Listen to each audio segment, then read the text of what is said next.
Welcome to the e-learning classes of Sant Michael's Academy. As you know, I am your physics faculty and myself is Nishant Kumar, and we are discussing the chapter Atom of class 12, and this is the video number 4 of this chapter. Okay, this is the video number 4. In this video, we are going to discuss about the radius and velocity of the electrons revolving around the nucleus from Bohr theory. Radius and velocity of revolving electrons from bore साहब के अनुसार, bore theory के अनुसार, ठीक है, क्या radius होगा जो इलेक्ट्रॉन रिवॉल्व करेगा, उसका रेडियस क्या होगा और उसका वेलोसिटी क्या होगा, इसको हम लोग देखते हैं बाबू इसमें। ठीक है, तो थोड़ा सा रफ करते हैं हम।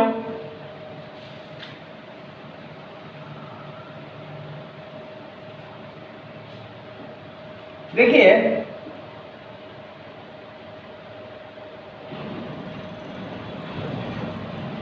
यह इलेक्ट्रॉन है, यह न्यूक्लियस है, न्यूक्लियस के चारों तरफ ये इलेक्ट्रॉन रिवॉल्व कर रहा है, तो इसका यह रेडियस कितना होगा, ठीक है, ये रेडियस कितना होगा। ठीक है, तो बाबू सेंटर पे क्या है, सेंटर कोई क्या कहें हम लोग, न्यूक्लियस कहे हैं। ठीक है, अगर इफ द एटॉमिक नंबर, अगर एटॉमिक नंबर Z है तो नंबर ऑफ इलेक्ट्रॉन्स कितना होगा Z, और नंबर ऑफ प्रोटॉन्स कितना होगा, वो भी Z होगा। तो चार्ज न्यूक्लियस में कितना होगा, तो प्रोटॉन की संख्या Z हो गया और चार्ज कितना होता है एक प्रोटॉन पे, तो E होता है। तो total charge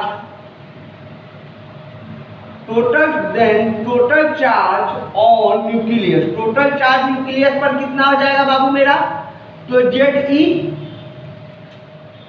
total charge nucleus पे कितना होगा बाबू, ZE।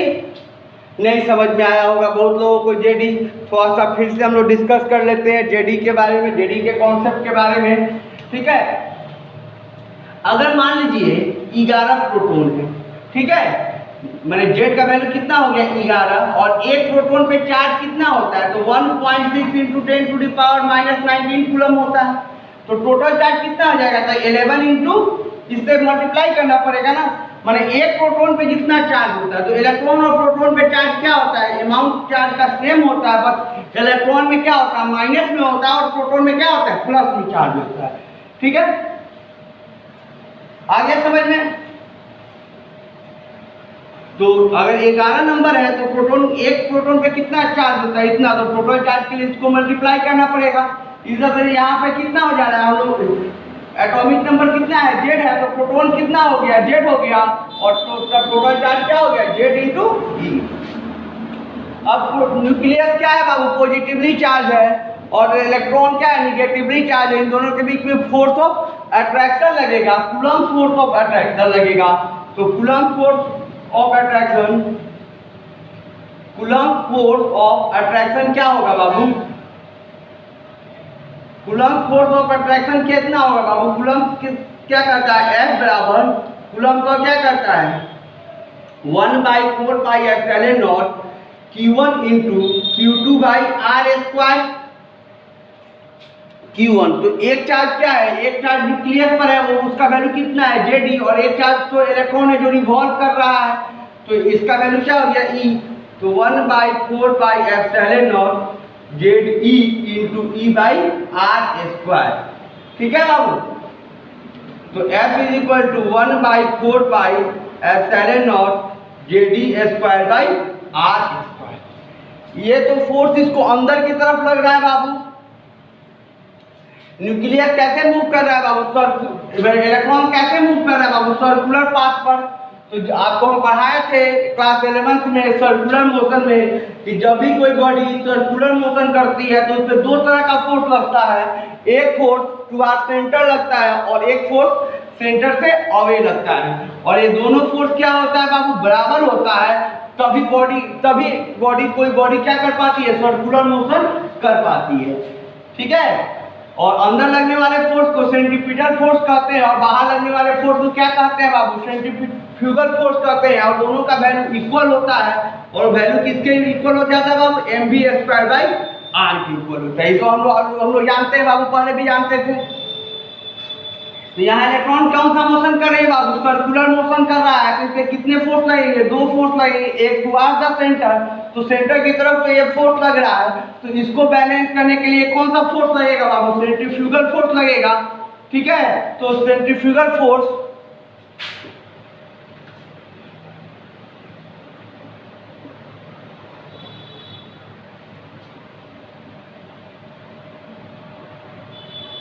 ऑन इलेक्ट्रॉन, तो इलेक्ट्रॉन पर जो सेंट्रीफ्यूगल फोर्स होगा वह F बराबर क्या हो जाएगा बाबू, mv²/r हो जाएगा। ठीक है, यह अंदर के लग रहा है और ये क्या लगेगा बाबू, ये लगेगा आउटवर्ड डायरेक्शन में और ये किधर लगेगा बाबू, इनवर्ड डायरेक्शन में। और ये दोनों फोर्स इक्वल होगा तभी क्या करेगा बाबू, बॉडी सर्कुलर मोशन कर पाएगा। तो ये दोनों वैल्यू क्या होगा, एक दूसरे के इक्वल होगा। यहाँ पर फॉरवर्ड कर रहे हैं बाबू, यहाँ पर लिख रहे हैं। ठीक है, तो एक इक्वेशन मिला बाबू हमको 1/4πε0 JD² mv²/r। ठीक है, एक आर से एक आर कैंसिल हो गया, तो इसको लिख सकते हैं बाबू mv² 1/4πε0 JD²/r। यह मेरा सबसे इंपॉर्टेंट इक्वेशन रहेगा, समझ में आया, आगे यूज करने में ये सबसे ज्यादा इंपॉर्टेंट इक्वेशन रहेगा, बाकी सबको हम मिटा रहे हैं। ठीक है, यह मेरा सबसे इंपॉर्टेंट इक्वेशन रहेगा जिसको आगे भी जरूरत पड़ेगा। जब हम लोग इस वीडियो में हम लोग रेडियस निकालेंगे और वेलोसिटी निकालेंगे, नेक्स्ट वीडियो में हम लोग निकालेंगे kinetic energy, potential energy, total energy और बहुत कुछ। ठीक है, और वेवलेंथ सब बताएंगे बाबू। ठीक है, तो वहां पर भी इस इक्वेशन का बहुत ज्यादा जरूरी है, ये याद रखिएगा। ठीक है, mv²। ठीक है, और बोर साहब ने क्या कहा था, from bore theory, from Bohr model electrons उन्हीं ऑर्बिट में रिवॉल्व करेगा जिसका एंगुलर मोमेंटम कितना होगा, nh/2π होगा। तो यह हो जाएगा mvr =nh/2π, nh/2π होगा बाबू। अब देखिए इस इक्वेशन को स्क्वायरिंग बोथ साइड कर दीजिए, स्क्वायरिंग बाबू बोथ साइड करेंगे। क्यों करेंगे बाबू, एक मिनट बाद समझा रहे हैं, इसको स्क्वायरिंग बोथ साइड करेंगे क्योंकि हमारा जो ये एक फर्स्ट इक्वेशन जो है, ये इक्वेशन नंबर ए है, इसको इक्वेशन 2 मानेंगे, बी नहीं मानेंगे, बी के लिए दूसरा इक्वेशन आएगा। ठीक है, इसको 2 मान लिए, तो ए के साथ इस इक्वेशन का हमको आगे चल के कंपेरिजन करना है और इक्वेशन ए में हमारा v का वैल्यू क्या है, स्क्वायर में, तो इसको भी हमको स्क्वायर में बनाना के लिए दोनों साइड स्क्वायर करना पड़ेगा। तो यह हो जाएगा m² v² r² n² h²/4π²। ठीक है, समझ में आ गया, स्क्वायर सिद्ध कर दिए। अब देखिए इसको आप सेकंड मान लो तो ज्यादा अच्छा रहेगा। अब देखिए बाबू, इक्वेशन सेकंड में इक्वेशन ए से आप डिवाइड कर लीजिए, इक्वेशन सेकंड में डिवाइड कर लीजिए बाबू आप इक्वेशन ए से। ठीक है, तो इक्वेशन सेकंड क्या है बाबू मेरा, m² v² r², नीचे में क्या हो जाएगा बाबू, तो यहाँ डिवाइड कर रहे हैं तो mv², इधर हो जाएगा बाबू n² h² 4π², और इधर में क्या आ जाएगा बाबू 1/4πε0 ZE²/r। ठीक है, v² से v² कैंसिल, m से m कैंसिल, तो इधर बचा बाबू मेरा m r² और इधर बचा n² h² 4π² और यह इसका रेसिप्रोकल हो जाता है डिवाइड में बाबू, तो यह हो गया r अपॉन JD स्क्वायर। एक r से AR एक कट गया, पाई से स्क्वायर है तो एक पाई कट गया, एक 4 से 4 कट गया, ठीक है। और इधर m मल्टीप्लाई में इधर आएगा बाबू तो डिवाइड में, तो r इज इक्वल टू हो जाएगा n स्क्वायर। n स्क्वायर को हम आगे रख देते हैं बाबू, बताएंगे क्यों। तो बचा क्या, h स्क्वायर यहाँ बचा, और यहाँ पर क्या बचा बाबू, एप्सिलॉन नॉट बचा, और यहाँ पर क्या बचा बाबू, पाई बचा। स्क्वायर था ना, एक पाई कटा था, एक पाई बचेगा, पाई बचा। इधर से m आया था, m बचा, और इधर से नीचे से क्या बचेगा बाबू, ZE स्क्वायर। h क्या है बाबू, प्लैंक कांस्टेंट, एप्सिलॉन नॉट का वैल्यू भी कांस्टेंट ही है, एप्सिलॉन नॉट, पाई भी कांस्टेंट है, मास ऑफ इलेक्ट्रॉन भी कांस्टेंट है, और एटॉमिक नंबर भी अलग अलग का के लिए कांस्टेंट है, और ZE स्क्वायर का वैल्यू भी कांस्टेंट है, ठीक है। तो अगर ये हो गया बाबू, ये निकला हमारा रेडियस, ये निकला कि वो जो इलेक्ट्रॉन, ठीक है। अगर फर्स्ट ऑर्बिट का रेडियस निकालना है तो n का वैल्यू फर्स्ट 1 रखेंगे, निकल जाएगा। सेकेंड ऑर्बिट का रेडियस क्या होगा, तो वो निकल जाएगा। उसी तरह से n के जगह 3 रखेंगे तो थर्ड ऑर्बिट का रेडियस निकल जाएगा। एक रिलेशन देखिएगा, अगर n का वैल्यू आप 1 रखते हैं तो यह 1 हो जाता है, n का वैल्यू 2 रखते हैं सेकेंड ऑर्बिट के लिए तो ये वैल्यू क्या आ जाता है, 4 टाइम्स ज़्यादा हो जाता है। n का वैल्यू 3 रखते हैं तो 9 आ जा रहा है, मतलब पहले ऑर्बिट से 9 टाइम्स ज़्यादा हो जाएगा बाबू थर्ड ऑर्बिट, 4 टाइम्स ज़्यादा हो जाएगा बाबू सेकेंड ऑर्बिट। और अगर फॉर हाइड्रोजन एटम के लिए निकालेंगे बाबू, अगर ये सारा कॉन्सेप्ट उन्होंने दिया था बाबू, ये याद रखिएगा बाबू, हाइड्रोजन एटम के लिए। तो अगर हाइड्रोजन एटम के लिए रखेंगे तो यहाँ Z का वैल्यू क्या हो जाएगा बाबू, 1 हो जाएगा। तो R इज इक्वल टू क्या हो जाएगा बाबू, n square h square epsilon not pi m ZE square. समझ में आ गया बाबू रेडियस का निकालने का तरीका।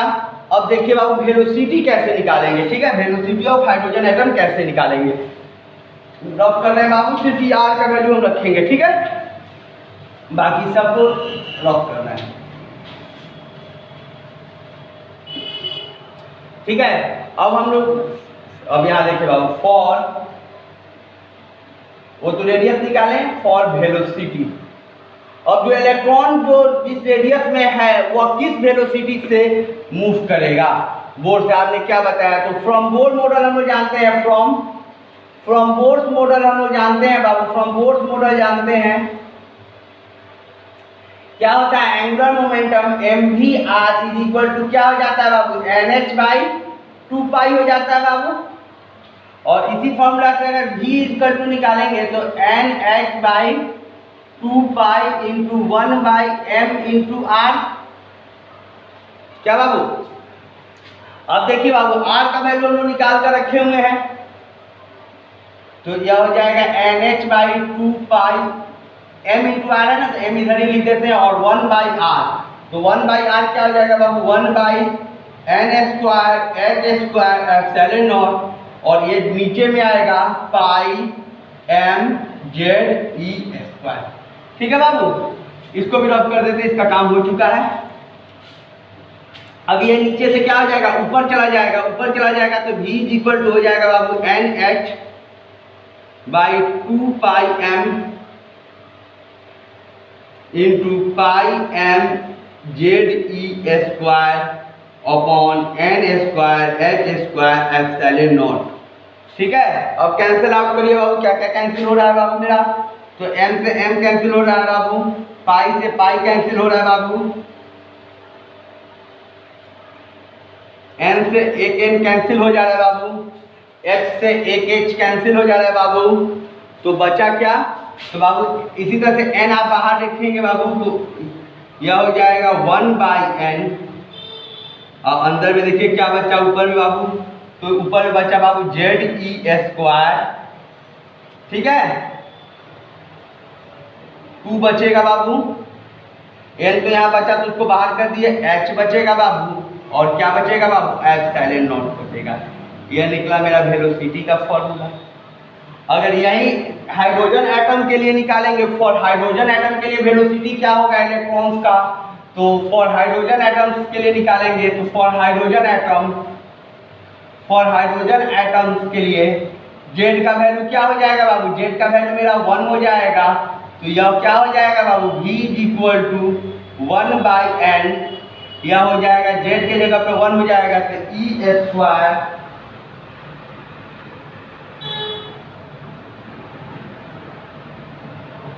E² 2H∁0।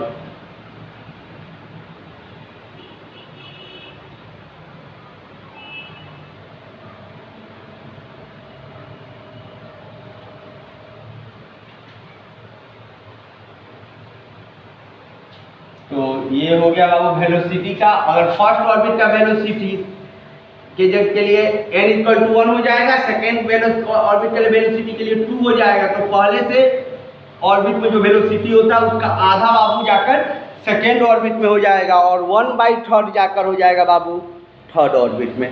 ठीक है, hope you will understand this video.